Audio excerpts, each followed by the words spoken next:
Representative, thank you for being on the program here. Let's start with a basic question that some people may not really think about sometimes. Who is in charge in Texas politics?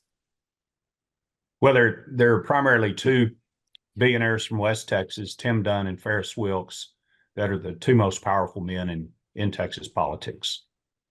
It's been a month now since you lost your race in the Super Tuesday in the primary there too. What kind of reaction have you gotten from Republicans about the things that were said leading up to Election Day? Well, it depends on which Republicans you talk to. The ones that I identify with were very disappointed that the election went the way it did and that so many lies were told. And I think the most disappointing thing for me is not the lies we knew they were coming, but the number of people that believed the lies that were told during the campaign about my record and about me, and the certainly the character assassination that went on. And this is my third tough race, but we were able to overcome it in the other two. This time there was just such a tsunami of misinformation from a variety of sources, not just Wilkes and Dunn, but also the voucher lobby out of state, and then Governor Abbott got involved. And so it was just more than we could overcome, quite frankly. And it did get very heated, and we read things that you wrote as well, and we saw many of the things that were published and against you, billboards, etc. Do you regret anything that you said? No, I don't. Well, I not really. I didn't say anything that wasn't true. Obviously, sometimes you think I could have maybe used a different choice of words at times, but generally, no. Everything I said, I stand behind. You challenged the Agriculture Commissioner Sid Miller to a duel. No, Were you I didn't. serious about that? You stand behind that? No, let's clear that up. I did not. If you read my text, I did not challenge him to a duel. What I said was, if you're going to strut around with your rifle saying you're going to shoot rhinos and call me a rhino, where I come from, if you say you're going rhino hunting and you identify me as a rhino, then that means you're coming to shoot me. Okay. So what I said, if you'll read the text, it said that it would be more honorable to challenge me to a duel than it would be to threaten to shoot me. Because when you say you're going hunting against somebody that is unarmed, usually an animal, a rhino, or whatever you want to call it. And so I said it would be more honorable. I did not challenge him to a duel. And that was pointed out. Several people pointed out the correct interpretation of my text, but others just ran with that I challenged him to a duel because that was more fun and fit their narrative. It's 2024. You don't see that very often either. Let's talk about the money from billionaires, though. There's always been big money in politics, in Texas politics especially. How is this different, though? The money from West Texas, the money from out of state supporting school vouchers.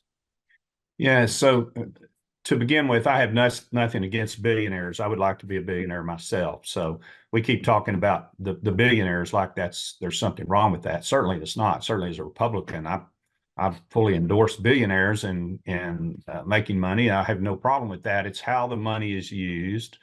It's how it's used to disseminate misinformation and lies, and where to them the end justifies the means. And I just don't believe that those tactics are good for Texas or good for America. And in most cases, the billionaires you're talking about, I agree with them on almost everything. But it's their tactics and the fact that it's really not about conservatism, it's about control. And to me, we mentioned rhino a minute ago. A rhino, in my definition currently, is that it's a conservative Republican who cannot be controlled, and I cannot be controlled. So they'll do anything to defeat me because they can't control me. And that's where the problem lies. It's not the money. It's really the fact that the money is used to support lies, to support misinformation about my record. Do you think there's still a place for you in the Republican Party of Texas today? Well, I'm still a Republican. I'll continue to vote Republican. I'm disappointed with the direction of the Republican Party. I'm not planning on running for office again, if that's what you're meaning. If you mean, will I continue to support the Republican Party? Yes, I will. but there needs to be drastic change. They've gone astray in starting with our state Republican Party. It's gone astray. It's not the Republican Party that I've been a part of all my life. I consider myself a Reagan Republican, and we've veered so much from a true Reagan Republicanism. Yeah, I mean, the Reagan Republicans are a minority, I would say, in the GOP today. It's the party, both parties have completely flipped. But when you look at the Republican Party, you know, nationally and here in Texas, it's not what it was 10 years ago. It's not what it was, especially 40 years ago. Well, they're not a minority of Republicans. They're a minority of Republican leadership. Those are two different things. You're talking about the 3% that control the Republican Party. That's not representative of what I call the true grassroots Republicans. It's not representative. Well, what kind of changes would you like to see inside the GOP? And do you think anybody else really supports that? Because the people we hear aren't the ones who really, you know, back a lot of these things. Well, the first part of the question is, what kind of changes would you like to see inside the GOP today? Well, there needs to be more recognition of who's in control and how they're controlling our party. I read something last week, a survey that showed that only 20% of Republicans have ever heard of Tim Dunn or Ferris Wilkes. So there's a lot of lack of information about who's really in control. But what I would like to see is campaign reform, and not necessarily the money being spent, but the transparency is a big problem. I had a campaign transparency bill that would have required these dark money groups to specify who they supported in a campaign. It sailed through the House. The only vote against it was Brian Slayton, and it passed the Senate unanimously, and then Governor Abbott vetoed that bill. I want to know why Governor Abbott would veto a campaign transparency bill. Well, why do you think he did that? Obviously is needed. Why would he do that? I mean, you'll have to ask the governor. I really want to know that too. Certainly, he vetoed 3 of my bills as punishment for my anti-voucher stance. But why he would pick the campaign transparency bill, it baffles me. Okay. Representative, you have a very conservative voting record. Why do you think you were targeted over this just single one issue that you disagreed with the governor over? Yeah, that's a great question. And one of the things that the governor has done in challenging me, the voucher argument was not working because the majority of my district are not for vouchers. And just like my other they call us rural Republicans, other rural Republicans. So instead of going on the voucher issue, the governor went after us on the border, saying we were weak on the border. Well, I have agreed with and supported the governor on every single legislative priority, particularly the border. And so to say I'm weak on the border is patently false. The only way I could be weak on the border is if the governor's weak on the border, because I'm with him 100%. And I don't believe he is. And I'm not either. But that was one of the lies that was told by the governor himself against me, that I really resent his tactics on that. So there's 2 things he did. He said I was weak on the border, or he couldn't trust me on the border. He said that about other rural Republicans. And then he also said that I consistently vote with Democrats, which is an absolute lie.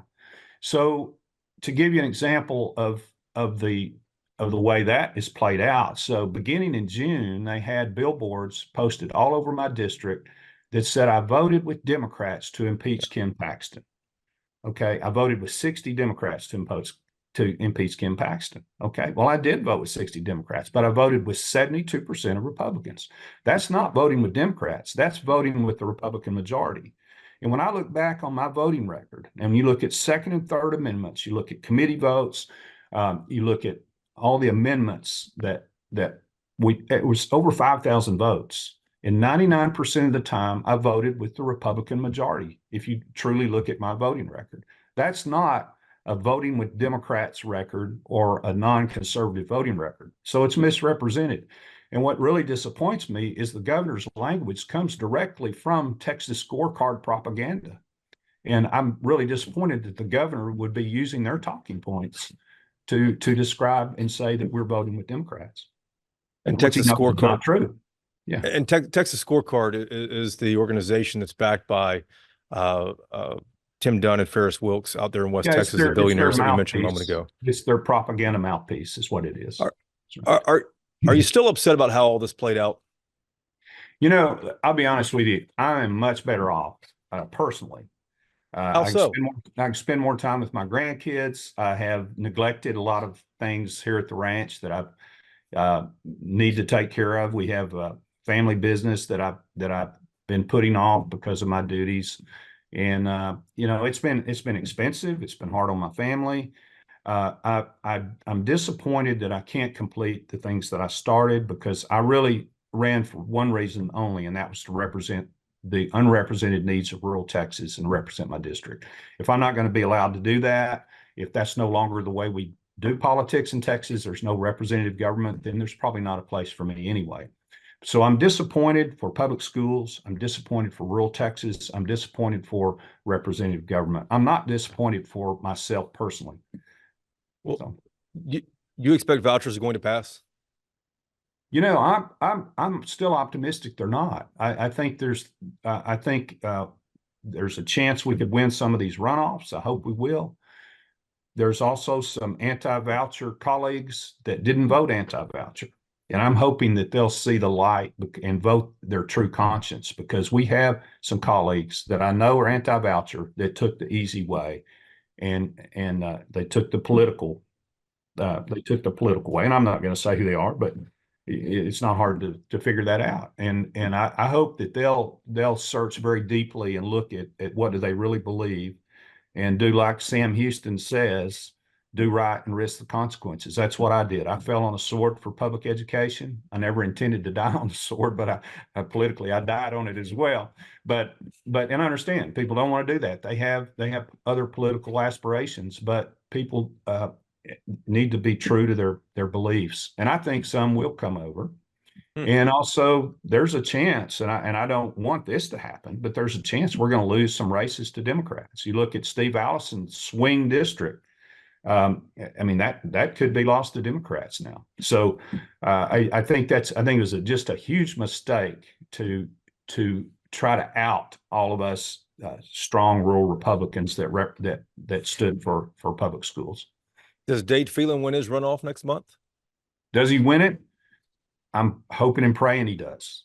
Yeah, and it's going to be close. But yes, he's the underdog in the race. Win. I mean, it's going to be tough for him, isn't it? It's going to be tough. It's going to be tough.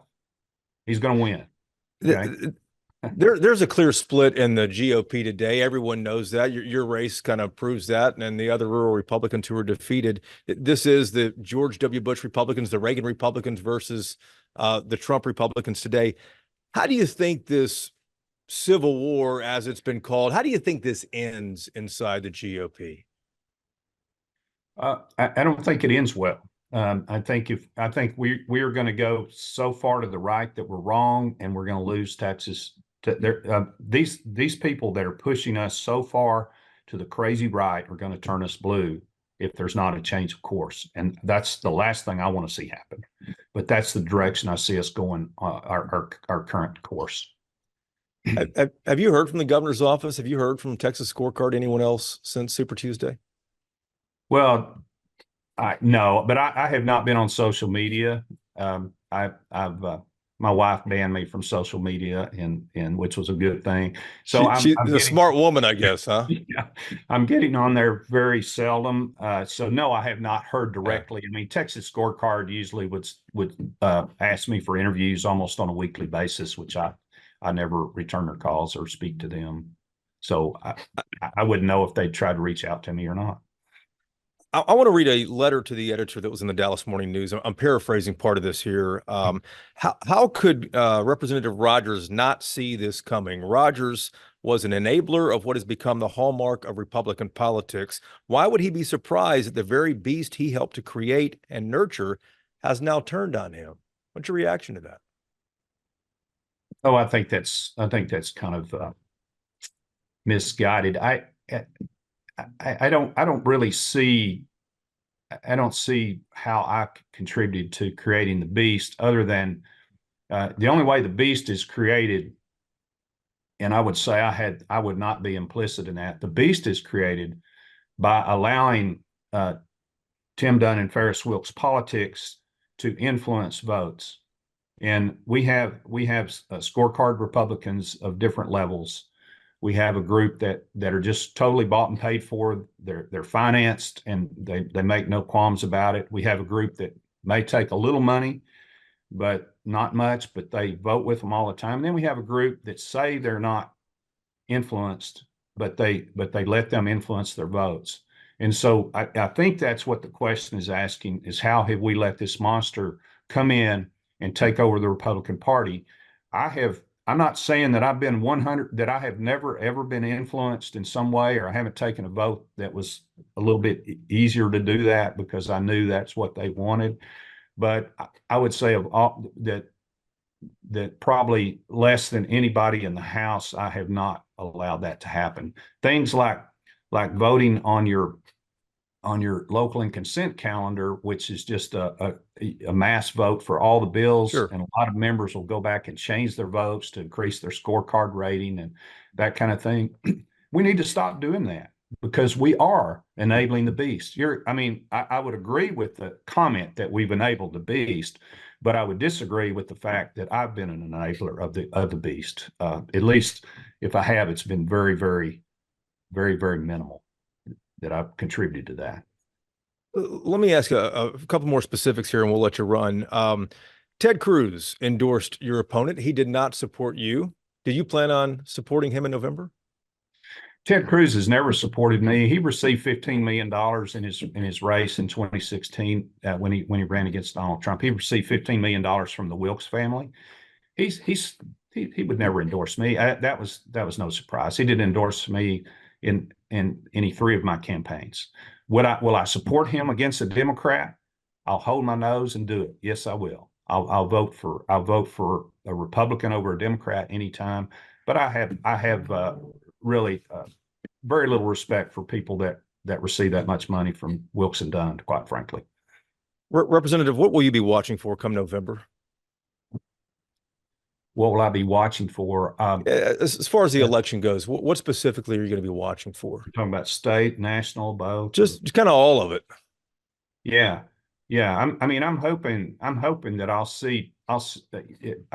It puts me in a very difficult situation because I'm going to support the Republican candidate over the Democrat candidate. I just want to see our party get back to normalcy.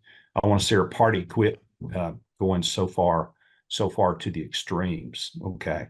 So I'm hoping that we'll see victory in November, and I'm hoping we'll begin to take our party back. We have to take our party back. When you have a state Republican Party chairman, Matt Rinaldi, that's the attorney for Ferris Wilkes, that has received a lot of money from them, been supported by them, we have a problem, and we have to begin to take our party back. Take it back, quite frankly, from the billionaire dominionists that are trying to control Texas, or are controlling Texas, not just trying. I hear that you are considering writing a book on all this. Is that really? Where'd you hear that? That's what a friend told me. Is that true or is that false? We like to write, and I've been collecting a lot of information. I think I have a very compelling story, being on the inside of exactly what's happened. And yeah, we're seriously considering that. What will it focus on? It will focus on who is in control of Texas politics. It will control on the misinformation and lies that have been used against many across the state. I don't want to tell you too much. Any ideas coming out in a year or so, or is this something you're expediting?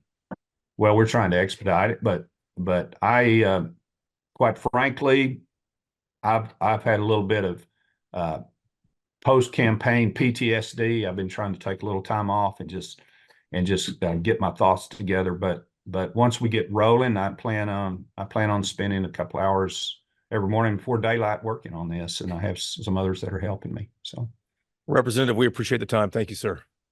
Thank you. I appreciate it very much. You have a good day.